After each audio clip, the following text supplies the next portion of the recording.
ನೋಡಿದ್ದೇನೆ ಏನೇನು ನಡೀತಾ ಇದೆ ಅಂತಕ್ಕಂಥದ್ದು ಗಮನಿಸಿದ್ದೇನೆ.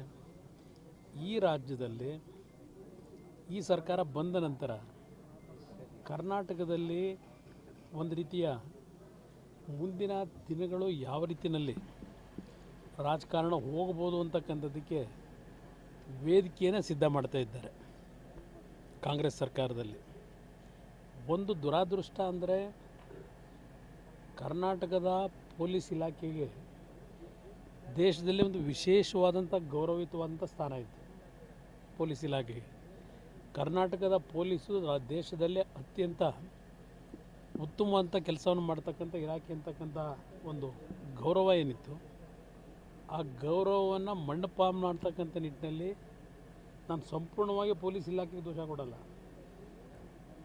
ಇವತ್ತು ಈ ಸರ್ಕಾರದಲ್ಲಿರ್ತಕ್ಕಂಥ ಮಂತ್ರಿಗಳು ಯಾರಿದ್ದಾರೆ, ಕೆಲವು ಪೊಲೀಸ್ ಅಧಿಕಾರಿಗಳನ್ನು ಅವರು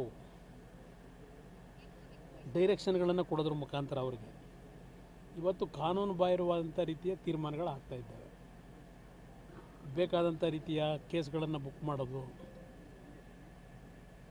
ಯಾವ ರೀತಿ ಇವತ್ತು ಅವರ ವಿರೋಧಿಗಳನ್ನು ಸದೆಬಡಿಬೇಕು ಅಂತ ಹೇಳಿ ಈ ರೀತಿಯ ದುರುಪಯೋಗ, ಈ ರೀತಿಯ ಕಾನೂನಿನ ಉಲ್ಲಂಘನೆ ಸರ್ಕಾರದಿಂದಲೇ ಆಗ್ತಾ ಇರ್ತಕ್ಕಂಥದ್ದು ನಾವೆಲ್ಲ ಗಮನಿಸ್ತಾ ಇದ್ದೇವೆ.